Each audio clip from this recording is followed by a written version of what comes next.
doorashada waxa uu horreyn loo furiya guddiga qabaqaabada عاون وكسر جارية زورق أهلا قدوميها كتير طبعا كلكن كأخر فترة عاون وصول الفيديو لغنا هديبان محمد عبد القادر هي هديبان محمد طوالين. بسم الله الرحمن الرحيم. السلام عليكم ورحمة الله وبركاته. مركور هذا الكيروتي وقامناتنا لو قضوا عن الروتي وإسلام هاي ومهم إن كوريس تاجو مركور وحشرف نوع إن اللي بانا قرن عد بلشوا وحلال أروتي اللي بانا ماذا قرن ككون نقضي إن النوي ماذا شرف قار النوع تعطانا جالية كنا الوطن سويسرلاند روتي وأنا أقوم بهالعلمنا سوى كل الرياشة قربها كفدية وكل من قبلنا دلكا أنا روتي لبينتي قبلنا دلكا سويسرلاند أيضا روتي وأنا أمهد عليو ولا لها شرفت بدن ونوكل وتمد الدرسكا يودك سويسرلاند وعسومات بين روتي أقبلي فهمنا مهمة إعلان هاي وذا شقينت ومدى الصوماليات سوى ذكر على الوصول اللي بعنا روتي قيمة كلها ومدى الصوماليات ورانا سبحان ربنا لو ما ستين قلبي يعني اللي يوصلنا روتي سود وهذا قلبي فرن عشرة إن شاء الله تعالى شعار ما الكورونا وهذا إن شاء الله بقويهن ونفرهن وأنا ما ستين السلام عليكم ورحمة الله وبركاته. حاشي ياسين أيها الأخوة سيكو أدريب عاوة كل كسودينتا أكيد كسودينتا. عاوة يسكن هذا سودينتا وطبعا الجماعة الكلام مدري كريكان الحبل القادر هي مدري محمد أحمد قرآن. وحنا لنا تسودو هذا ضمن الفكرة. وحنا كعلسينا قرآن تعريفي وقوما إن جميع اليوم الفكرة يسوي لنا واحد يسوي فصل على مرتبه كأن كثير تعالى يوم الأحياء ما دام يوم تجري وكل يوم تطلع نامي سافر على يعني كثير يجري ممكن واحد يقول لي هذه النقطة الأولى تعريفها نظام الدفاع وواحد يجي السيستم فدرالي فدرالي وأنا كل والكتلة يسوي أي كلام كار وبيجي يشتغل على هالدارة في المدرسة واحد يقول أنا كنت بشتغل شعب وأنا كسوي يقول شغل مثلا واحد يقول أنا سبب كان تقول يوم وبعد شيء يجي أصلا سبب يعني دستور يريدان سبب هذا ما يمليه هذا لا سبب يقول بعد لما هذه الأمور الأولية بتصير هاي نظام الجديد هذا القرار الشرع وأولية لما واحد يلقى هو الجماعة وأولية وهي استيقظ وأولية سوى الأولية سجودا قبل كستا لما بيصير أي كسرة أنت خايف تقول هذا استيقظ هو فعلا أولية الجماعة سجودا إزبياري maka intaasa labada koox ayaa isu yimaadeen kadib waxay doortaan todobada ama sideed qof oo waddanka ka qabta halkaas kuwa kale waxay yimaadeen waliinoo kale waxaa soo dhawaaaya isbiyada marka waxaa kadib u dhexeeya awliye anaga shayga waxaa loo dhaweynaya waxaan ka soo baxnay xagga koonka iyo baaca oo iyada tagaya cilada dhamaysata waddanka inuu yahay kaas yahay مسؤول كعائلة الصومالي بالعكس فرق من الإنسان هو السويس كأنه الصومالي يبغى أزاء لكن هو يشبه إحنا صارنا الطلاب وشافنا نقول أن الشيء وحتى خارج قرآن حيوه شافنا وحنا نوصل شهور وحنا نوصل محمد حسين أصلا شخصي بزنس مان وتكون بزنس مان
dhacay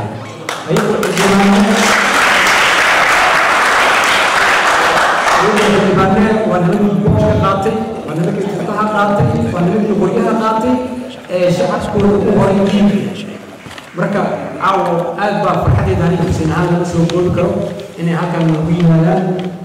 waan soo dhaweynaynaa hadalkan oo fara badan la geli maayo marka ujeedada aan halkaas leeyahay caawa waxaan jeclaan lahay markii hoos loo fiiriyay xildhibaano badan halkaa yimid dad badanaa yimid laakiin waxaan jeclaan lahay sidii labada inoo dhalinyarada horeetan ay u dagaalameen dalkooda in ay xildhibaan kasta oo Soomaali ah uu dhulkiisa ku dagaalamo oo federaal ama ka tirsan markasta ka tirsanaadeen marka caawa sharaf bay ii tahay in aan soo dhaweyno xildhibaanada runtii wadamada ay soo mareen oo wadamada iyagu ka tirsan farriinay gudbinayeen farriina waa qaadayeen iyagu waxay gudbinayeen mas-uuliyadoodii caawa intaas oo kale ee haddana fadhinaa ayagana farriintii loo sida waa ka qaadanayaan oo ka dhegeysan doona insha allah farriina waan u dhiibi doonaa farriintii nabada ayaan ka sheegi doonaa laakiin anaga taa gudbinayo runtii ayaan rabaa inaan laga qodo aan ku soo koobo qodobka koowaad runtii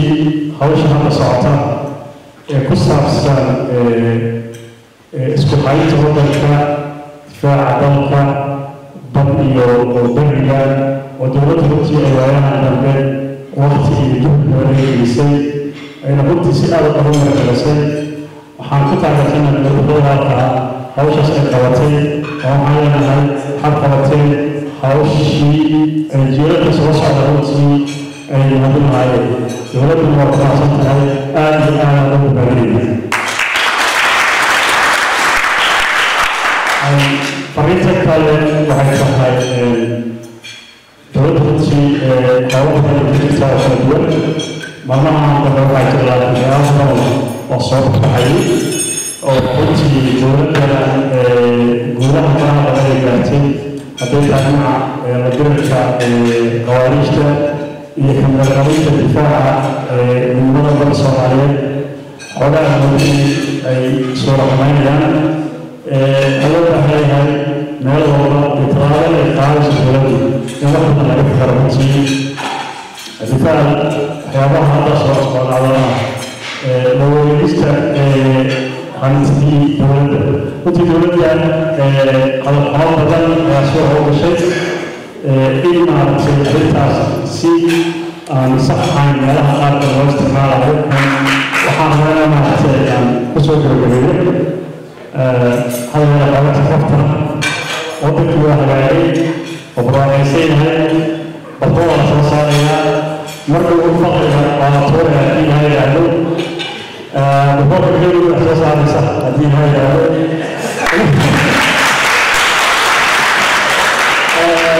marka bardoka annaga keliya waa laaweydiin dhulkii dhagax ahaa ee warshada meesha waa oo lawaan karo maanta waa kusoo dhaweynaa ilaa soo qabataan oo nuucada iyo roobka iyo ahyaa soo gashaan marka soo dhawaada waxaan leeyahay xildhibaanada dowladda federaalka Soomaaliya soo dhawaadaano waxaan rabaa halkan inuu mahad celiyo dhammaan jaaliyadda Soomaaliyeed qaybaheeda kala duwan ee Switzerland waxaan rabaa halkan inuu mahad celiyo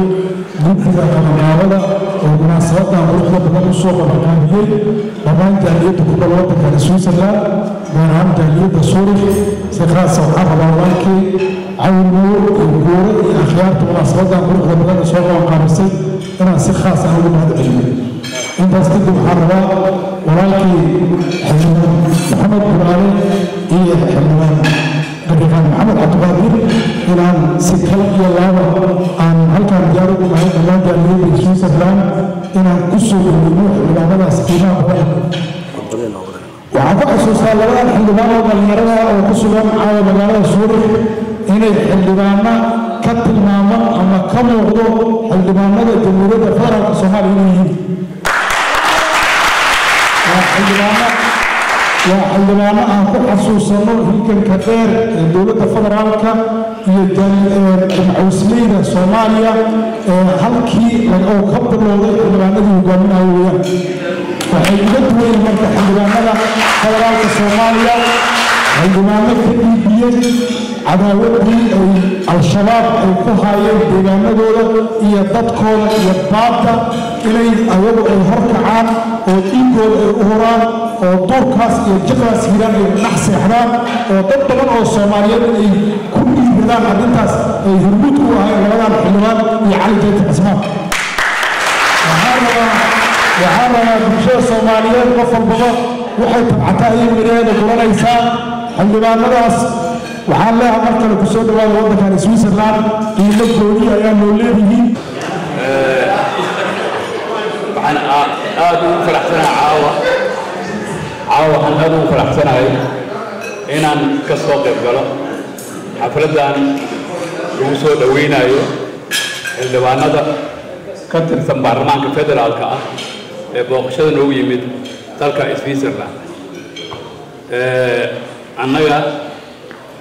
dadka inaan ka yimid jaaliyada beerna aad iyo aad ayaan maaragta waxaan wadnaa fariin xataa dadka aan ka soo tagnay annaga waxaan ku nimid ilaa laba baabuuraan ku nimid laakiin qaar kaloo badan ayaa waxay yidhaahdeen markino naga gaarsiiya salaantaas xildhibaanadaas ka yimid waddanka Soomaaliya marka soo dhawaadaan leenahay xildhibaanada ku soo dhawaada dalka Switzerland wixii la sheegi lahaa horaa loo sheegay oo dadkii ugu horreeyay sheegay haddii ay ahaan lahayd systemka waddanka aan joogno sida loogu nool yahay ama dowlad ahaan sida ay maaragtay ay u dhisan yihiin arrin kadib aniga laba arrimood baan ka koobanaa hadda inta badan dadkii loo leeyahay arrintii hore maadaama ay mas-uuliyiin diiwaanka xildhibaanada baarlamaanka matalo dadka ka hadla waxbarashada aniga waxaan sidaas ka hadlo caafimaadka kasta waxbarashada ay maaragtay waalidiinta iyo maaragtay qofka iskuul wanaagsan ay karo lacagta ay kuxoreysa laakiin waxaa ugu muhiimsana waxay ka caafimaadka daawada waddanka maaragtaysan iyo wax maaragtay control aysan jirin marka waxay ugu maqaalaa in sharciga daawooyinka muqaadamaadka iyo hadalmada dheer aana la marsiin maadaama sharcigaasi yahay muhiim u ummadda waxaan ka codsanaynaa maaragtay dabaalaha maadaama ay sidaas u husaysay inay ku maaragtay ku dhiirtaan sharcigaas la marsiiyo si loo helo شرعية معرفة هم مملكة الساحة بالقلة الداخل يعني عسنا معرفة أنا هسيني كلا الجنسية يعني مشاهد لنا أقصد بعدين فرنسي تكلم كبير وأنا أرينا أبي خصوصا كذا أبي يجيب هذا الكواي هذا الناس يعني مثلا عن فكر تأثير مثلا يا أريني من سنة قف Soomaali waxna oday roon oday kadana yaani cudurkii meelama oday taas oo ah in facaal uu jaro waxa xaqu leh mas'ala ugu maadcinayeen maalinta wada fiican oo kale ee kala aniga xaqa u leeyahay tamo amal darto السلام عليكم ورحمة الله وبركاته والسلام يا تمام الله هلكم كسر نبدأ تحكي الشغل التعليمية حفلتها ومسكت اليوم المعلنة الكرم هذا الجامعة محمد عبد القادر محمد سوالة هنتي سبب البشر في الجامعة والجامعة كويس سن هاي سكة خصوص كله تعريف عن كل قف كسا وفي القطعي تعريف تعيا كتا مكان منها وحي أساسيه وهكذا ورد عليه وليس ترك الصومالية هي مالك اليوم فرعون ورمتي تكتلي هناك فرق ما أعتقدك قياس ولو هي اليوم إلا في سطر الحركة التعصب كيان كل وهي يتصالح في القتل حتى سيئة تاريخ تقول الدكتور وعرف حسب عمل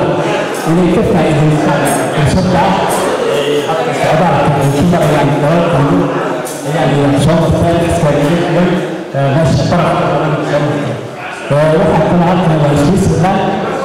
waa Central Europe waddankan kama tirsana Yurub laakiin waa Schengen wixii sacadkiisu wadaa wixii marka wuxuu saas arkaan wax oo ama meel askari taagan ama dowladdiisa ama ciidamo taagan meeshaas waxa uu nabadgelyo isku dhigay taariikhda ugu yaabtay nabadgelyo isku dhigay ayaa dadka Faransiiska yahay nabadda tahay sababahaas waxa weeye nabaddu kuma timaado ciidan iyo xog waxay ku timaadaan dadku waa nool oo dad iyo xog aaminsan yihiin ماذا أنا كنت أعرف هذا التفسير الجاهلي وكان بالنسبة لي أريكاس سوماليا بس مثل طيارة بالعين كانت تفسير صوت ناس خرج يعني كان مكة يخلي تفسير السبع الكل عندما عندنا مستشرفك الدنيا جاليتها بعد الظروف صحفيين ديجيدا كوريرياشا لما أنت السلام عليكم ورحمة الله وبركاته. سفر واقوي من ما كان والله قال هاي لكن والله مش شيء مركا أنا شاطر في الجواب الفلوس الثاني وحنا وكلية هنا وقت سوق كوبو لبعض هذول يعني وحاجين جلها كل اللي هذا يا مصر ما ملاقي شيء وحنخش شيء عند الدنيا ما مشى هذا يا هلال ما ملاقي شيء وعقب شيء الصومال ما مشى حلوات نقول هذا درارة هلال مرجع حفيظة ما يجمع سوق عرض ويقولوا بحوص عنا هلال السن أنا بقول عرض بحوص عنا حل بعمله مرجع حلوات في شرف وناموس ونسوبي هذا هلال عند الرجل الشباب عند دكتور الصومال لا تبغون كل وقت في ماله هذه صوماليا حب لها أو جاليدي بحب شهر ثاني من كم مدن أو لقد يسرها نجد من أول اللي حضرت من جبر أورد وقاسوا في من جاي دور مقوم مقوم يقولي وقلت العذر مقوم بوشة مسبان كل ما سوق يمر هذا وقت قاعد ما شاء الله حائل هذا مرة قاكور حب السبب العنايان لنوك الصلاة استيارتها ومرحة لكن وحان رجينا في الدبانه إلى نسيان حب المسترن ودالك كسو ماشا ومرة حايدي كتب جميسة وواقع كتب جميسة بد كان لو في الجمهور الأمس والتجاري وياك رسول فلسطين إن حبها فلان ويبسود الولاية مجالنا أنه عام كتاي سودوين في كل معنا حتى ورجلك بد كان غير زود معموس كولا ورجل كولا وحو كتب جميع من المدورة سوى الرأي مستوى قد يكون الوزير الجبال مدحوين مامو القبلات وحاد وتاهو وحاد خلق المساجاليات دمسرا مركا دمانتي مرة واحد لمسر بحاجة ما سنتين السلام عليكم ورحمة الله دمان تسقط بلاش حفلة وعن كده دمانتي والسلام السلام عليكم ورحمة الله halka waxaa u yimid oo miisaan ugu yimid inay soo dhaweeyo xildhibaanada heer federaal kala maxamed buraale iyo maxamed cabdiqaadir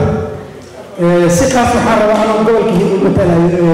iskuiska magaalada miisaan waxaan rabaa si khaas inaan xildhibaanada u soo dhaweeyo isku magaalada waan ka imaanay isku deegaanna waan nahay aniga reer beledweyne ayaa ahay aad baan u faraxsanahay waxaan dareemaya inaan joogo magaaladii beledweyne marka شرف قولي أنا قال لي مرع دول كهيران يا أنا قال لي مرع خرج استمان مرع سومالية وحاليا كسر هذا سويسرلاند ميالدا زوريخ السلام عليكم ورحمة الله. أنا شخصيا طبعا كصعداء نزول كمان جالية فريبور رياض الصومالية اللي كسر وين وضع كان ترسمها. نبي أن إدريس وضع كمان عيسي دينك هذا مشاهدين توجي ذا كباية وحالي هذا هذا كتر سنتين مرجع في الشركة والدول دينك سوماليا.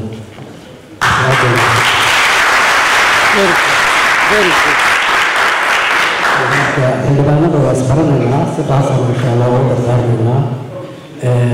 لكن سيجود إمام الصومالية محل دار إلى راح بحال يجي لغفر بيشي سلقة كأوش سلقته صومالي وقت واحد جرت اللي هو رجلي إله رئيس صافي إنه دي قبل آد نصيب لها ما زال الوقت كان يجرها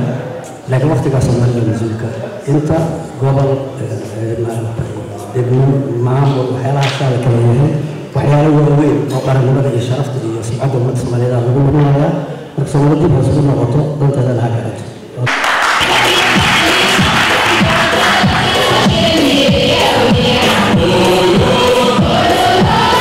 kusoo dhawaada magaalada Suurad xildhibaanada aniga weliba qaasatan waa xildhibaanka Guraale oo igu soo dhaweeyay Beledweyne waxaan leeyahay kusoo dhawaada magaalada Suurad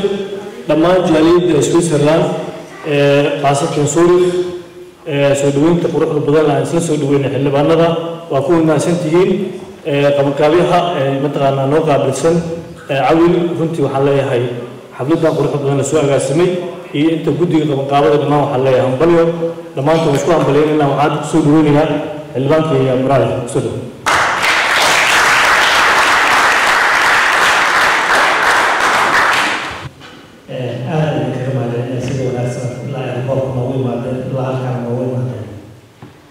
sidoo kale caawa aan farxadaya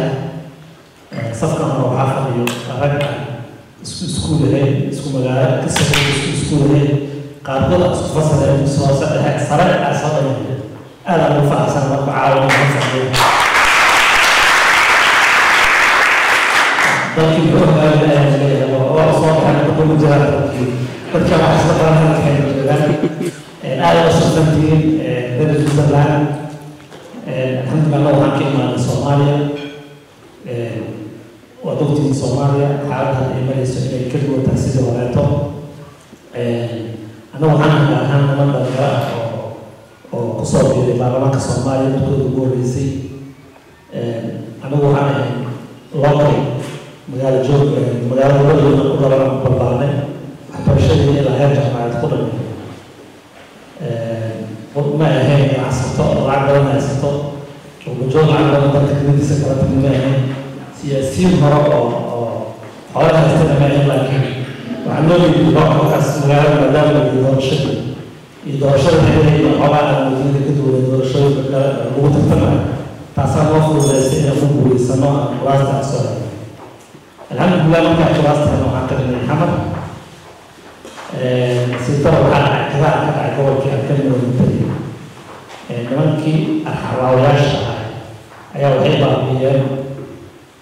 dadkii deegaanka ayagoo dhammaantood gacanta ku dhigo bili lahaa Itoobiya xaaladda lagu arkay xilligaas anagoo xildhibaano cusub aan ahayn waxaan ku anqaadanay ninkaas xeebiina Beledweyne u dhaafo maadaama doorashada ay tahay dadka aan taliban ay tahay inaan dhibi dheef la qaybsano waxaan ku Beledweyne inaan ugu meesha dagaal oo markaas matabaan magaalada heestiilaada oo dagaalka maraya uu joogo cali jeetay lixdan askari ayaa jirta markaas intii meesha ay dadku nala yaabeen qof kasta oo leeyahay meesha maxaa ka doonaysaan dagaalku oo markaas dagaalkii markaas hadda in ka horsiinaysa aysan jirin alxamdulillah markaa tagnay dadkeena la fadhiisanay dunyada dhan aan tusnay marka maadaama xildhibaano federaal aan ahayn maalintaas waxay ka dambeeyey dowladdii iyo cid kastaa garab loo siisay waxaana waa si gaar ah mahadceliyo la taliyaha madaxweynaha dowlad deegaanka Soomaalida waxay ciddii garab weyn ugu siisay dagaalkii dhinac kasta oo caalamka fog iyo rasaas iyo shidaal waxyaalaha yaabka waxay helaysaa ambalaasi iyo dhaqaatiirtooda la siiyay beerka soo waaya Soomaalida Soomaalida loo qeybiyay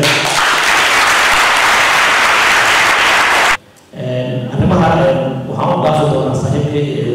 guulaha ay dowladda Soomaaliya gaartay waxaan rabaa waxay oo kaftan inaan ugu daro arrintaas rubaha joognay waa markii ugu horreysay iyo wadankii lixaad aan joognaa dadka rubaha jooga waqti waa tahsiin maanta waqti ma hayaan nin walba shaqo u ordayaa sharciga dalkana ka fikiraya kuwa xagga jooga oo baarlamaanka nagula jooga baarlamaanka waa qortaan insha allah boqol لحد الشمس بس على رأس المناطق أو مغرب الشمس تكيما مدينة تكيما وعلى هؤلاء ويا قارن مسؤول ويا خيلوا المدينة أنت ما كي جوال الناع شرعي وشدة أنا تأسف ولا ما أنا أدري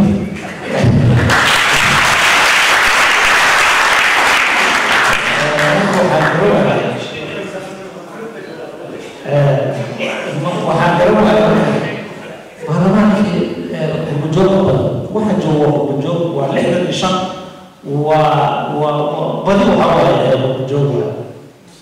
marka nimanka saaxiibadii la hadla waqtiga maxay aadayaan korankaas oo bixiya walaysa badan dadka ka jiro aad aan faraxsanahay mar labaad iyo mar saddexaad sida sharafta leh oo halkan isugu imaaday reer Switzerland aan xasuusan doonaa waa magaalo aad u badan dadkeedu bas shaqeeyeen dalkiina ha loo noqdo